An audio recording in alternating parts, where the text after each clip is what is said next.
Assalamualaikum warahmatullahi wabarakatuh. Jumpa lagi dengan saya, Mr. Opik Ibra.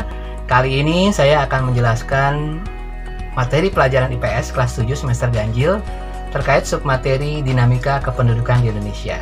Nah, kebetulan kali ini saya sudah membuat aplikasi mobile edukasi untuk di Android, yaitu aplikasi mobile learning untuk materi dinamika kependudukan untuk kelas 7 kurikulum 2013 semester ganjil. Nah, jika Anda melihat di layar ini, di layar video Anda bisa menyaksikan ada kurang lebih ada profil guru, pengantar, kependudukan, etik dan budaya, dan uji kompetensi. Kurang lebih ada 5 menu nanti yang bisa saya buka. Ya, saya adalah guru IPS dari SMP Negeri 14 Depok. Saya belakangan ini aktif di sosial media, terutama dalam menekuni dunia inovasi pembelajaran di dalam membuat inovasi terkait media pembelajaran.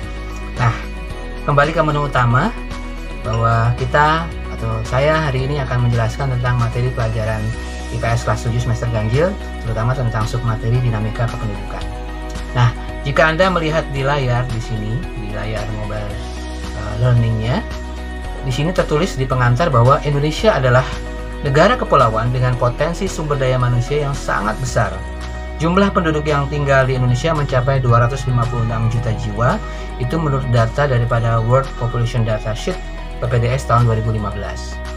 Jumlah penduduk tersebut merupakan hasil dari dinamika penduduk. Dinamika penduduk adalah perubahan jumlah penduduk pada suatu wilayah yang disebabkan oleh 3 faktor, yaitu kelahiran, natalitas, mortalitas, dan perpindahan atau migrasi. Nah, kita kembali ke menu utama. Sekarang saya akan membuka menu kependudukan. Nah, di menu kependudukan ini, ya, yang pertama akan kita bahas tentang jumlah penduduk. Indonesia memiliki jumlah penduduk yang sangat besar. Berdasarkan data kependudukan dunia tahun 2015, bahwa jumlah penduduk di Indonesia itu bisa sampai dengan menempati urutan keempat di dunia setelah Cina, setelah India, dan setelah Amerika Serikat. Jumlah penduduk Indonesia mencapai 256 juta jiwa. Nah, jumlah penduduk yang besar ibarat pisau bermata dua. Ya, di satu sisi kita bisa menjadi keuntungan bagi bangsa Indonesia dengan jumlah penduduk usia produktif yang berlimpah. Namun di sisi lain, bisa menjadi kerugian bila jumlah penduduk yang besar itu memiliki kualitas yang rendah. Dilihat dari apa? Dari pendidikan, dari kesehatan, dan kesejahteraan. Kita buka menu berikutnya. Yang kedua adalah tentang persebaran penduduk. Persebaran atau distribusi penduduk adalah bentuk penyebaran penduduk di suatu wilayah atau negara. Ya, apakah penduduk tersebut tersebar merata atau tidak? Ya, persebaran penduduk dapat dikenali dari kepadatan penduduk. Kepadatan penduduk merupakan indikator adanya perbedaan sumber daya yang dimiliki oleh suatu wilayah. Wilayah yang memiliki sumber daya yang lebih baik sumber daya fisik maupun manusianya, akan cenderung dipadati penduduk. Ya. Kondisi persebaran penduduk yang tidak merata merupakan sebuah permasalahan tersendiri bagi pelaksanaan pembangunan di negeri kita. Salah satu cara untuk memeratakan jumlah penduduk di Indonesia adalah dengan melakukan perpindahan penduduk dari daerah yang padat ke daerah yang jarang penduduknya. Nah, perpindahan penduduk tersebut tentu dapat dilakukan dengan keinginan sendiri maupun diprogramkan oleh pemerintah kita. Lanjut, yang ketiga, tentang komposisi penduduk. Komposisi penduduk adalah pengelompokan penduduk berdasarkan usia atau umur, berdasarkan jenis kelamin, berdasarkan mata pencaharian, berdasarkan agama, berdasarkan bahasa, berdasarkan pendidikan, berdasarkan tempat tinggal, berdasarkan jenis pekerjaan, dan lain-lainnya. Nah, sekarang kita akan bahas tentang komposisi penduduk berdasarkan usia. Komposisi penduduk berdasarkan usia atau umur dapat dibuat dalam bentuk usia tunggal. Permasalahan dalam komposisi penduduk lainnya adalah apabila jumlah penduduk dengan usia di bawah 15 tahun dan usia di atas 65 tahun jumlahnya lebih besar dibandingkan dengan jumlah yang berusia produktif sekitar 15 sampai dengan 65 tahun. Nah, hal tersebut dapat menyebabkan penduduk usia produktif menanggung hidup seluruh penduduk usia non-produktif. Sebaliknya, Jika semakin kecil angka ketergantungan, akan semakin kecil beban dalam menopang kehidupan penduduk usia non-produktif. Lanjut, yang bagian B, komposisi penduduk berdasarkan jenis kelamin. Komposisi penduduk berdasarkan jenis kelamin juga penting untuk diketahui karena dapat digunakan dalam menghitung angka perbandingan jenis kelamin atau sex ratio. Perbandingan tersebut dapat digunakan untuk memperkirakan bentuk pemberdayaan penduduk sebagai sumber daya manusia sesuai dengan karakteristiknya. Misalnya berkenaan dengan pekerjaan, tanggung jawab, serta bentuk pengembangan pendidikan dan pelatihan yang sesuai dengan potensi dan kemampuan penduduk. Pada zaman dahulu, kaum lelaki lebih dominan untuk berusaha atau bekerja dan mempertahankan diri.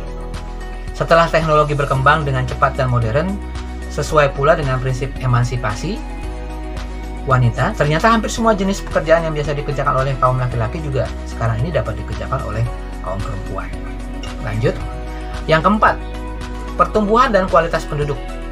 Ada beberapa faktor yang mempengaruhi pertumbuhan penduduk, yaitu kelahiran, kematian, dan migrasi. Tingkat pertumbuhan penduduk di negara kita termasuk kategori sedang. Pada periode 2010 sampai dengan 2014, angka pertumbuhannya mencapai 1,4% per tahun. Masalah kependudukan Indonesia dalam kualitas adalah masalah dalam kemampuan sumber daya manusianya. Di Indonesia, masalah kualitas penduduk yang terjadi dipengaruhi oleh masih rendahnya tingkat pendidikan, rendahnya tingkat kesejahteraan, yang kemudian dapat berpengaruh pada pendapatan per kapita masyarakat tersebut. Selain itu, tingkat kesehatan juga merupakan salah satu penentu dari kualitas penduduk.